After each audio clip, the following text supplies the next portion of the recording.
Welcome back to ടെക്കിട്രിക്സ്. നമ്മുടെ ടെക്കിട്രിക്സിലെ വീണ്ടും ഒരു അധ്യായത്തിലേക്ക് വരുമ്പോൾ ഇപ്രാവശ്യം നമ്മൾ നമ്മുടെ ഗൂഗിൾ അമ്മായിയെക്കുറിച്ചൊന്ന് പറയാമെന്നാണ് വിചാരിക്കുന്നത്. നമ്മളെപ്പോഴും ഒരു തമാശ രൂപത്തിൽ പറയാറുള്ള ഗൂഗിൾ അമ്മായി, നമ്മൾ എന്ത് ചോദിച്ചാലും എന്തിനും മറുപടി നിമിഷാർദ്ധം കൊണ്ട് തന്നെ നമുക്ക് മറുപടി, ഒരൊറ്റ ക്ലിക്ക് കൊണ്ട് നമുക്ക് എന്ത് ചോദിച്ചാലും മറുപടി തരുന്ന ഗൂഗിൾ ശരിക്കൊരു സെർച്ച് എഞ്ചിനാണ്. അതുപോലെ വേറെയും ധാരാളം സെർച്ച് എഞ്ചിനുകളുണ്ട്. ഫയർഫോക്സ് ഉണ്ട്, MS ഉണ്ട്, ഫെഡോറ ഉണ്ട്, അങ്ങനെ കുറേ ഉണ്ട്. എങ്കിലും ഏവർക്കും പരിചിതമായ ഗൂഗിൾ, പലർക്കും ഇൻ്റർനെറ്റ് എന്ന് പറഞ്ഞാൽ തന്നെ ഗൂഗിളാണ്. ഗൂഗിളിലൊന്ന് പോവുക, ഗൂഗിളിലൊന്ന് നോക്കുക എന്ന് പറയുന്ന ഗൂഗിളിൽ നമ്മൾ എങ്ങനെ ഗൂഗിൾ ചെയ്യുന്നു എന്നുള്ളതാണ് നമ്മുടെ ഇന്നത്തെ ഈ എപ്പിസോഡിലെ വിഷയമായിട്ട് കണക്കാക്കുന്നത്. അപ്പോൾ നോക്കാം. ഗൂഗിൾ കാണാത്തവരോ കേൾക്കാത്തവരോ അനുഭവിക്കാത്തവരോ ഉപയോഗിക്കാത്തവരോ ആയി ആരും തന്നെ ഉണ്ടാവില്ല എന്ന് നമുക്ക് പറയാൻ സാധിക്കും. അത്രമാത്രം ഗൂഗിൾ നാമുമായി ബന്ധപ്പെട്ട് കിടക്കുന്നു. ഇൻ്റർനെറ്റ് ഉപയോഗിക്കുമ്പോൾ നമ്മൾ ഏറ്റവും കൂടുതൽ ഉപയോഗിക്കുന്നത് ഗൂഗിളാണ്. ഈ ഗൂഗിൾ വല്ലാത്തൊരു അത്ഭുതം തന്നെയാണ്. പലർക്കും ഇൻ്റർനെറ്റ് എന്ന് പറഞ്ഞാൽ തന്നെ ഗൂഗിളാണ്. എനിക്ക് വന്നൊരു ഫ്രൈഡ് റൈസ് ഉണ്ടാക്കണം തോന്നുക. സാധാരണ ഉണ്ടാക്കുന്നതിൽ വ്യത്യസ്തമായൊരു മോഡൽ വേണം. എന്നിപ്പോൾ രുചി ഒന്നായാൽ പോരല്ലോ. അപ്പോൾ ഞാൻ ഗൂഗിൾ അമ്മായിയെ സമീപിച്ചു. എന്തായാലും വ്യത്യസ്തമായ ഒരു റെസിപ്പി കിട്ടുമോ എന്നൊന്ന് നോക്കാമല്ലോ. ഗൂഗിൾ അമ്മായിയോട് ഞാൻ ചോദിച്ചു, how to prepare fried rice. Enter press ചെയ്തു. കണ്ടോ, ഞാനാകെ ചെറിയൊരു കാര്യമേ ചോദിച്ചിട്ടുള്ളൂ, ഫ്രൈഡ് റൈസ് എങ്ങനെ പ്രിപ്പയർ ചെയ്യാം. പക്ഷേ എനിക്ക് തന്ന റിസൾട്ട് കണ്ടു, 1,62,00,000 റിസൾട്ട്. പിന്നെ ഗൂഗിൾ അമ്മായി ഒരു സംഭവമാണെന്ന് പറയാതിരിക്കാൻ പറ്റുമോ? ഇനി അത് മാത്രമോ, ഇതിലിപ്പോൾ നമുക്ക് ഒരുപാട് വിവരങ്ങൾ താഴെ കൊടുത്തിട്ടുണ്ട്.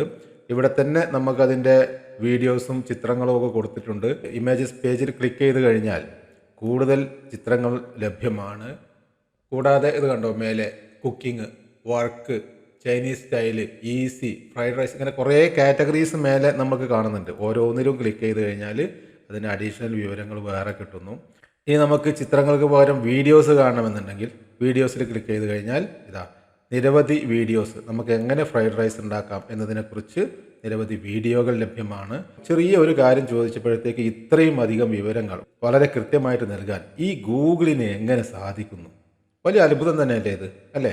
നമുക്കൊന്ന് പരിശോധിക്കാം. ഗൂഗിൾ എങ്ങനെയാണ് നമുക്ക് ഇത്രയും പെട്ടെന്ന് ഇത്രയും വിവരങ്ങൾ നൽകുന്നത്, എങ്ങനെയൊക്കെയാണ് ഈ വിവരങ്ങൾ സമാഹരിക്കുന്നത്, ഏത് രീതിയിലാണ് നമുക്കത് എത്തിച്ചു തരുന്നത്, എവിടെ നിന്നാണ് ഈ വിവരങ്ങളൊക്കെ ഇത്ര പെട്ടെന്ന് ഗൂഗിളിന് കിട്ടുന്നത് എന്നൊക്കെ നമുക്കൊന്ന് പരിശോധിക്കാം.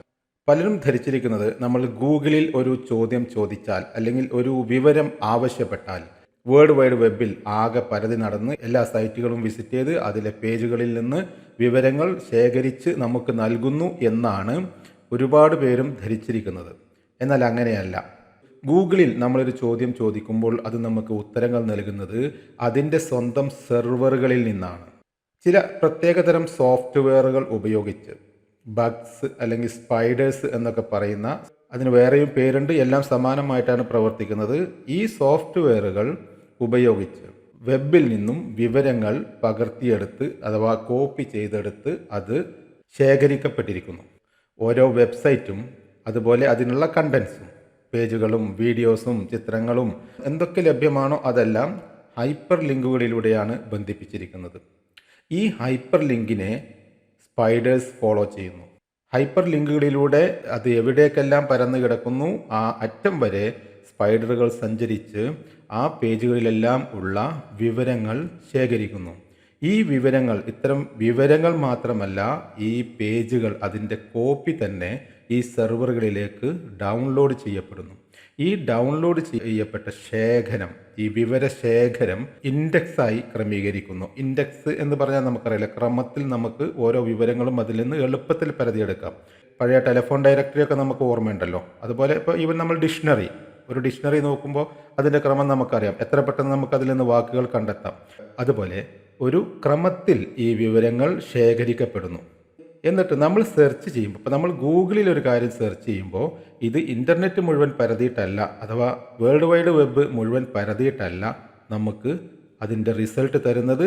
അത് സ്വന്തം സെർവറിൽ നിന്ന്, സെർവറിലെ ഇൻഡെക്സ് അനുസരിച്ചാണ് നമുക്ക് വിവരം തരുന്നത്. നമ്മൾ കഴിഞ്ഞ അധ്യായങ്ങളിൽ പഠിച്ച ക്ലയൻറ്റ് സെർവർ മോഡലൊക്കെ ഇപ്പോൾ ഓർമ്മയുണ്ടല്ലോ അല്ലേ? ഇവിടെ നമ്മളുടെ കമ്പ്യൂട്ടർ അല്ലെങ്കിൽ നമ്മുടെ വെബ് ബ്രൗസർ ആണ് ക്ലയൻറ്റ്. ഈ ബ്രൗസറിൽ നിന്ന് പോകുന്ന റിക്വസ്റ്റിന് റെസ്പോണ്ട് ചെയ്യുന്നത് ആരാണ്?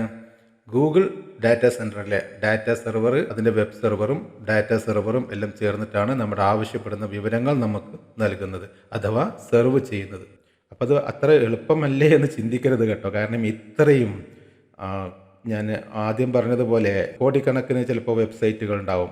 ഈ കോടിക്കണക്കിന് വെബ്സൈറ്റുകളിൽ കോടാനകോടി വെബ് പേജുകളുണ്ടാവും, ഇതര വിവരങ്ങളുണ്ടാവും. ഈ വിവരങ്ങൾ മുഴുവനും തേടി പിടിച്ച് ശേഖരിച്ച് വെക്കുക എന്ന് പറഞ്ഞാൽ അതത്ര ചെറിയ കാര്യമല്ല. മാത്രമല്ല അതിന് അത്രയും വലിയ സംവിധാനങ്ങൾ ആവശ്യമുണ്ട്. ഗൂഗിളിൻ്റെ സെർവർ എന്ന് ഞാൻ വളരെ ലളിതമായിട്ട് പറഞ്ഞ ഗൂഗിളിൻ്റെ ഒരു സെർവർ എന്നല്ല, ഗൂഗിളിന് ഒരു സെർവറല്ല, അതിൻ്റെ ഡാറ്റാ സെൻറ്ററാണ്. ഗൂഗിളിന് വളരെ വിശാലമായ ഡാറ്റാ സെൻറ്ററാണ്. അത് നമുക്ക് ഗൂഗിളിൽ തന്നെ സെർച്ച് ചെയ്താൽ അതിൻ്റെ എത്രമാത്രം വ്യാപ്തമാണ് അത് എന്നുള്ളത് നമുക്ക് മനസ്സിലാക്കാൻ കഴിയും.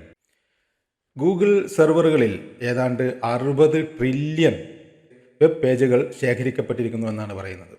അത് ദിനംപ്രതി കൂടിക്കൊണ്ടേയിരിക്കുകയും ചെയ്യുന്നു.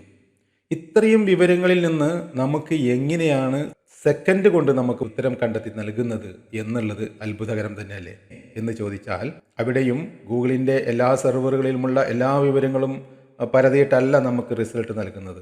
ഈ വലിയ വിവരശേഖരങ്ങൾക്ക് ഒരു ഇൻഡെക്സ്, ഞാൻ നേരത്തെ സൂചിപ്പിച്ച ഇൻഡെക്സ് അഥവാ ഒരു സൂചിക തയ്യാറാക്കിയിരിക്കുന്നു.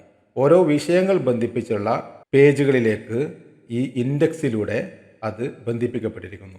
അങ്ങനെ നമ്മളൊരു വിവരം ചോദിക്കുമ്പോൾ ഈ ഇൻഡെക്സ് നോക്കിയിട്ട് ലിങ്ക് ചെയ്യപ്പെട്ട വിവരങ്ങൾ അതെത്രയുണ്ടോ അതത്രയും നമുക്ക് മുമ്പിൽ ഡിസ്പ്ലേ ചെയ്യപ്പെടുന്നു. ഇനി ഇത് ഒരിക്കൽ കണ്ടെത്തി ശേഖരിക്കുക മാത്രമല്ല ഗൂഗിൾ ചെയ്യുന്നത്, അത് ക്രമത്തിൽ അപ്ഡേറ്റ് ചെയ്യപ്പെട്ടുകൊണ്ടിരിക്കുന്നു. അപ്പോൾ നമ്മുടെ ഒരു വിവരം നമ്മൾ ഒരു സൈറ്റിൽ അല്ലെങ്കിൽ ഒരു പേജിൽ നമ്മൾ ചേർത്ത് വെച്ചത് എന്നും അതുപോലെ നിൽക്കുകയല്ല.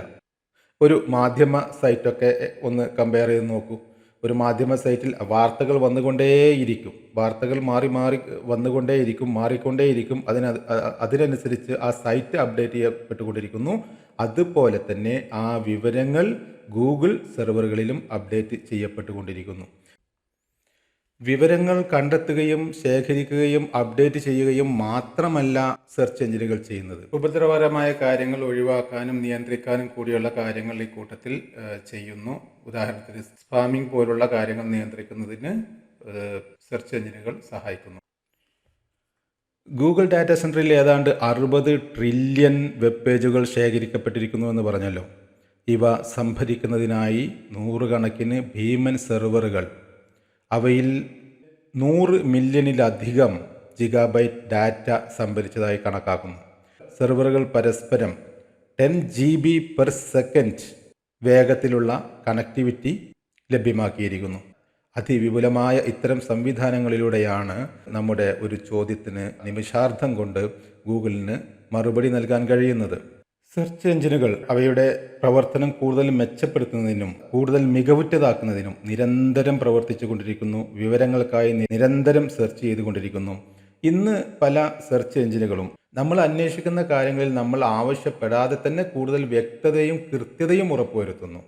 ഉദാഹരണത്തിന് നമ്മളൊരു പെറ്റ് ഷോപ്പ് സെർച്ച് ചെയ്യുമ്പോൾ നമ്മുടെ ഏറ്റവും നിയറസ്റ്റ് ആയിട്ടുള്ള പെറ്റ് ഷോപ്പ് അത് പ്രത്യേകം അടയാളപ്പെടുത്തി തരുന്നു, അല്ലെങ്കിൽ അത് സെർച്ചിൻ്റെ ഏറ്റവും ടോപ്പിലായി നമുക്ക് കാണിച്ചു തരുന്നു.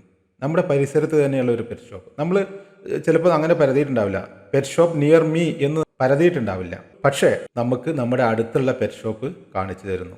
അതുപോലെ നമ്മളുടെ ഡിമാൻഡ്, നമ്മൾ ഒരു പ്രത്യേക തരം പെറ്റിനോട് ഏതെങ്കിലും തരത്തിലുള്ള അറ്റാച്ച്മെൻറ്റ് നമുക്കുണ്ട് എന്ന് ഇതിനു മുൻപ് ഈ സെർച്ച് എഞ്ചിൻ മനസ്സിലാക്കിയിട്ടുണ്ടെങ്കിൽ, അഥവാ നമ്മൾ പ്രത്യേകിച്ച് ഏതെങ്കിലും ഒരു പെറ്റിനെ നമ്മൾ കൂടുതൽ പരതിയിട്ടുണ്ടെങ്കിൽ അതുമായിട്ട് ബന്ധപ്പെട്ട ഒരു റിസൾട്ട് നമുക്ക് കാണിച്ചു തരുന്നു.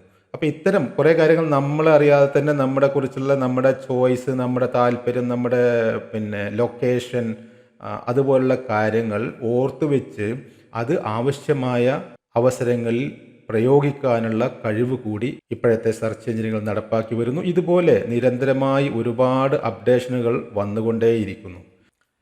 ഓക്കെ, അപ്പോൾ ഗൂഗിളിൻ്റെ കുറേ കാര്യങ്ങളൊക്കെ നമ്മൾ മനസ്സിലാക്കിയല്ലോ. ഒരു എപ്പിസോഡിൽ ഒതുക്കാൻ പറ്റും എന്നായിരുന്നു ഞാൻ കരുതിയിരുന്നത്. പക്ഷേ കുറച്ചുകൂടി കാര്യങ്ങൾ ഇതിൽ പറയാനുണ്ട്. അപ്പോൾ അതുകൊണ്ട് നമുക്കിത് ഒന്ന് സ്പ്ലിറ്റ് ചെയ്യേണ്ടി വരും. നമുക്ക് അടുത്ത അധ്യായത്തിൽ അത് മുഴുവനാക്കാം. അപ്പോൾ അതുകൊണ്ട് ഈ അടുത്ത അധ്യായത്തിലും ഇതിൻ്റെ ബാക്കിയാണ് എന്നുള്ള നിലക്ക് തന്നെ കാണുക. Okay, good bye.